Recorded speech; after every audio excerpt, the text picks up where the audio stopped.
Hello guys, welcome back. काफ़ी दिनों बाद मिल रहे हैं, तो चलो कंटिन्यू करते हैं अपना फाइनेंशियल अकाउंटिंग का प्रिपरेशन। तो अभी आपका एग्ज़ाम आने वाला है जल्दी, ठीक है। तो आज हम शुरू करेंगे unit number 2, depreciation accounting and inventory valuation. तो चलो जल्दी जल्दी शुरू करते हैं और फिनिश भी करते हैं, ठीक है। Let's start. Unit number 2, depreciation accounting and inventory valuation. तो इसके अंदर जो फर्स्ट पार्ट में हम करने वाले हैं वो हम पढ़ेंगे पीपीई के बारे में। पीपीई का मतलब होता है प्रॉपर्टी प्लांट एंड इक्विपमेंट्स के बारे में, ठीक है। फिर नेक्स्ट पार्ट में जो पढ़ेंगे वो हम पढ़ेंगे इन्वेंट्री वैल्यूएशन के बारे में, जिसके अंदर हम पढ़ेंगे लीफो, ठीक है। फिर हम पढ़ेंगे फीफो यानी first in first out. Then after that हम पढ़ेंगे वेटेड एवरेज कॉस्ट, ठीक है। चलो कंटिन्यू करते हैं। तो सबसे पहले ना इसके अंदर क्या है, इस यूनिट के अंदर ना बहुत सारे आपको अकाउंटिंग स्टैंडर्ड देखने को मिलेंगे, ठीक। मैं थोड़ा फास्ट चलूँगा, ठीक है, क्योंकि हमारे पास टाइम कम है, सिलेबस बहुत बड़ा है और हमें कवर भी करना है काफ़ी, ठीक है। तो अकाउंटिंग स्टैंडर्ड 10 सबसे पहले आता है इसके अंदर, और काफ़ी ज़्यादा इंपॉर्टेंट अकाउंटिंग स्टैंडर्ड है आपके एग्जाम पॉइंट ऑफ व्यू से। तो अकाउंटिंग स्टैंडर्ड 10 रिवाइज्ड, ये रिवाइज हुआ था, ठीक है। इसके अंदर लिखा हुआ है प्रॉपर्टी प्लांट और इक्विपमेंट के बारे में कि उनकी अकाउंटिंग आपको कैसे करनी है। तो property plant and equipment are tangible assets. जैसे कि आपको पता है फिक्स एसेट हमारी दो तरह की होती है, ठीक है, टेंजिबल एंड इंटेंजिबल। तो टेंजिबल एसेट के बारे में ये वाला जो अकाउंटिंग स्टैंडर्ड है आपका, कौन सी वाली टेंजिबल एसेट्स के बारे में? Tangible assets which are held for use in the production, जिनका यूज आप प्रोडक्शन में कर रहे हैं या फिर सप्लाई ऑफ गुड्स या सर्विसेज में करते हैं, या फिर रेंट पे दे रखा है आपने किसी और को, या फिर एडमिनिस्ट्रेटिव पर्पस के लिए यूज करते हो यानी ऑफिस वगैरह में यूज कर रहे हो। And are expected to be used during more than one period, और जिनका आपको बेनिफिट लंबे टाइम तक मिलता रहेगा यानी फ्यूचर बेनिफिट्स है जिनके, ठीक है। जैसे एग्जांपल के लिए यहाँ पर लैंड हो गया, बिल्डिंग हो गई, प्लांट एंड मशीनरी, व्हीकल्स, ये सारे जो भी बिजनेस पर्पज से आप कोई भी एसेट यूज करोगे वो सारा अपना टेंजिबल एसेट के अंदर आएगा, ठीक। अब यहाँ पर रिकॉग्नाइज कैसे करोगे, मतलब किसको आप कंसिडर करोगे कि वो आपका पीपीई का पार्ट है, ठीक है। तो मैं इसमें हाईलाइटर यूज कर लेता हूँ। तो सबसे पहले देखो, an item of PPE should be recognized as an asset when it is probable that future economic benefits associated with the item will flow the enterprise, ठीक है। यानी कि फ्यूचर में इकोनॉमिक बेनिफिट्स मिलने वाले हैं किसी चीज से। एंड लिखा हुआ है यानी कि सेकंड कंडीशन भी सेटिस्फाई होनी चाहिए। The cost of the item can be measured reliably, जिसका कॉस्ट भी आप मेजर कर सकते हो इजीली, ठीक है।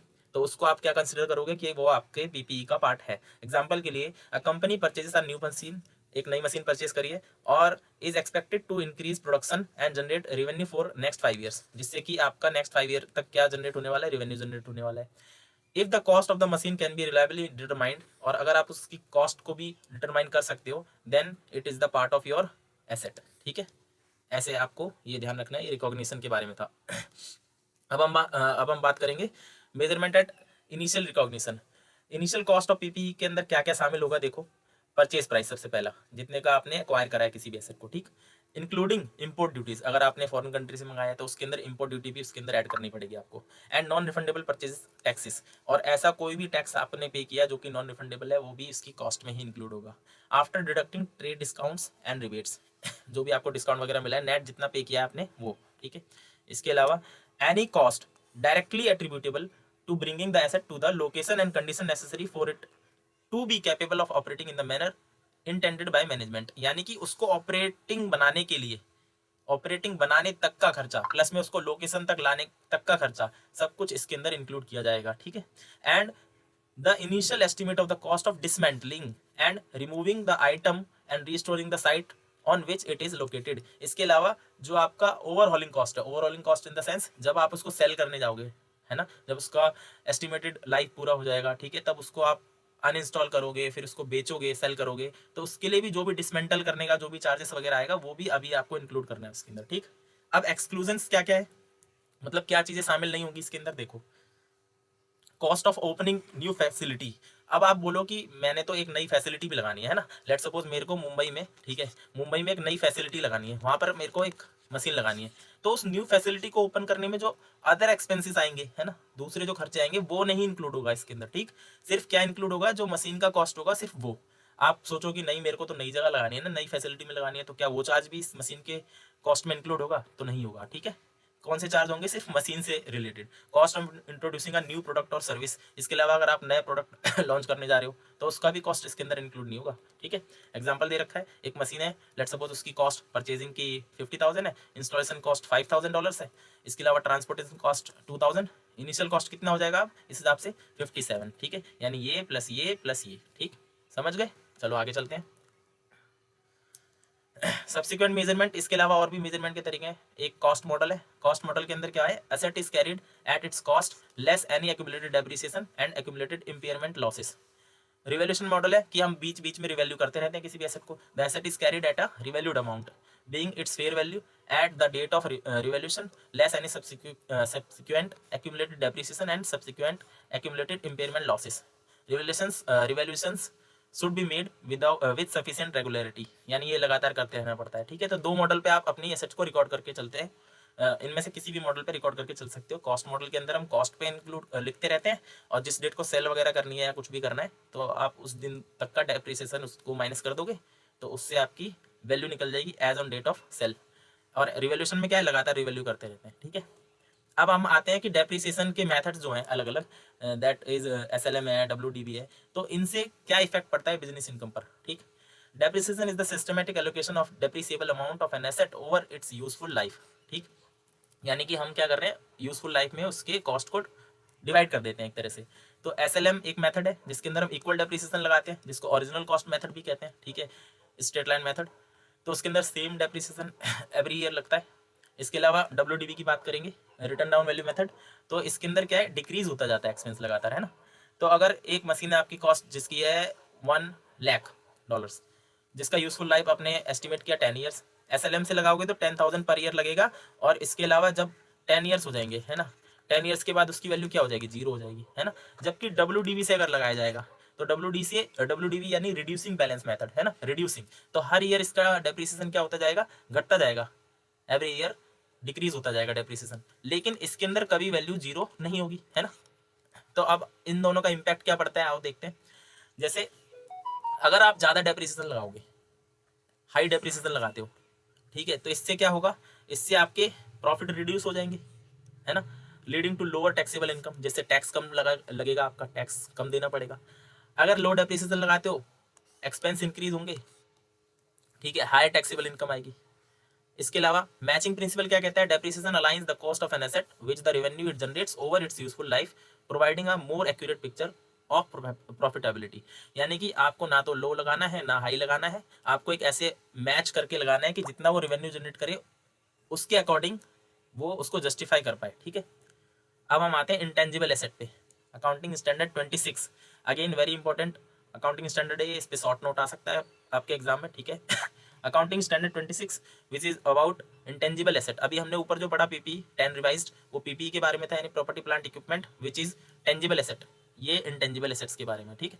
इंटेंजिबल एसेट्स क्या होती है, intangible assets are identifiable non monetary assets without physical substance held for use in the production और सप्लाई ऑफ गुड्स और सर्विसेज, यानी कि इनका कोई फिजिकल एग्जिस्टेंस नहीं होता है, ये फिजिकली आपके पास होती नहीं है, लेकिन आप यूज़ करते हो या तो प्रोडक्शन में या फिर सप्लाई ऑफ गुड्स और सर्विसेज में, या फिर आप रेंट पे देते हो दूसरों को, या फिर किसी भी तरह से एडमिनिस्ट्रेटिव पर्पज में भी आप इसको यूज़ कर सकते हो, ठीक। Example goodwill, patent, copyright, software, trademarks etcetera, ठीक है। क्राइटेरिया क्या है, आइडेंटिफाइबिलिटी, सेपरेबल और अराइजिंग फ्रॉम कॉन्ट्रेक्चुअल और लीगल राइट्स, ठीक है। Control and future economic benefits होते हैं इनके भी। रिकॉग्नाइज कैसे करोगे, किसको मानोगे आप intangible asset, it is probable that the expected future economic benefits that are attributable to the asset will flow to the enterprise, यानी फ्यूचर में बेनिफिट होने वाले हैं। दूसरा, cost of the asset is measured reliably, तो ये तो same है, सिमिलर है, जैसे आपने ऊपर टेंजिबल एसेट का करा है ना अभी रिकॉग्निशन, सेम उसी तरह से, यानी कि एग्जाम्पल भी दे रखा है इसके अंदर। अ कंपनी परचेजेस अ पेटेंट, एक पेटेंट परचेज करा कंपनी ने नई टेक्नोलॉजी का किसी, है ना। पेटेंट क्या होता है, पेटेंट में बता देता हूँ आपको। जैसे patent is provided for novelty, novelty का मतलब होता है anything which is new, anything which is new to the world, मतलब आपने कोई चीज क्या करी है, इन्वेंट करी है ना, इन्वेंट करी है, तो पेटेंट दिया जाता है इन्वेंशन के लिए। अगर आपने कोई चीज इन्वेंट करी है तो आप उसके लिए पेटेंट फाइल कर सकते हो, आपको पेटेंट मिल जाएगा, तो आपका नाम हो जाएगा कि आपने इन्वेंट करी है वो चीज़। अगर उसको कोई भी अडॉप्ट करना चाहता है, कोई भी उसका रेप्लिका बनाना चाहता है, तो आपसे पहले परमिशन लेनी पड़ेगी, ठीक है। If the purchase price can reliably determined and the patent is expected to generate future revenue, it should be recognise as an asset, है ना। तो इसको आप एसेट की तरह रिकॉग्नाइज कर लोगे अपने बिजनेस के लिए। आगे चलते हैं, मेजरमेंट में क्या क्या ध्यान रखना है आपको। इनिशियल मेजरमेंट देखो, intangible assets are initially measured at cost. सबसे पहले कॉस्ट पे मेजर करेंगे। अब जैसे टेंजिबल एसेट का क्या होता है, डेप्रिसिएशन होता है, टेंजिबल एसेट पे लगता है डेप्रिसिएशन, है ना।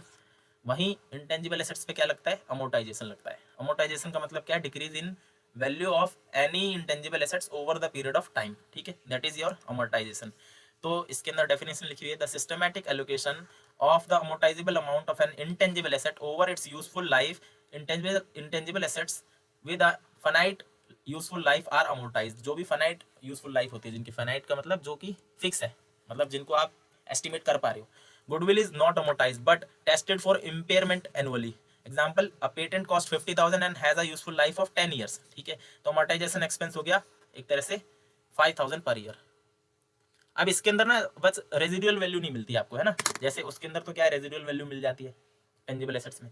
इंटेंजिबल एसेट्स में क्या रेजिडुअल वैल्यू होगी, आपका पेटेंट अब एक्सपायर हो गया, मतलब काफ़ी ज़्यादा टाइम हो गया, उससे अच्छी अच्छी चीज़ें, उससे अच्छे अच्छे आविष्कार हो चुके हैं, है ना, इन्वेंशन हो चुकी है, तो आपका पेटेंट अब उतना यूजफुल नहीं रहा, है ना। तो दैट्स वाई पेटेंट का जो ये होगा अमोर्टाइजेशन, वो सीधे सीधे निकल जाता है। कैसे निकलेगा, सीधे सीधे आपको करना कुछ नहीं है। अमोर्टाइजेशन निकालने के लिए जितना भी आपका कॉस्ट है उसको यूजफुल लाइफ में डिवाइड कर दो। इसमें कॉस्ट कितना माना हमने, $50,000, डिवाइड करेंगे 10 ईयर्स में, तो यहाँ से सीधे सीधे आ गया $5,000 पर ईयर, ठीक है। That is your amortisation cost, ऐसे निकाल है बस।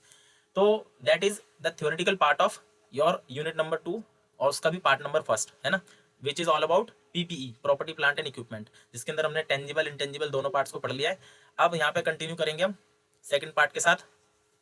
तो सेकंड पार्ट में हम पढ़ेंगे इन्वेंट्री वैल्यूएशन, जो कि मैं पार्ट 2 इसका लेटर ऑन अलग वीडियो में अपलोड करूंगा, है ना। फिलहाल ये छोटी सी वीडियो है, इसको देख लो, मल्टीपल टाइम देखना, जिससे कि रिवाइज हो जाए और आप आंसर में लिख पाओ। हालांकि मैं फास्ट पढ़ाया मैंने ये ज़्यादा, ठीक है, बाकी आप देख लेना, समझ आ जाएगा, उतना भी फास्ट नहीं है।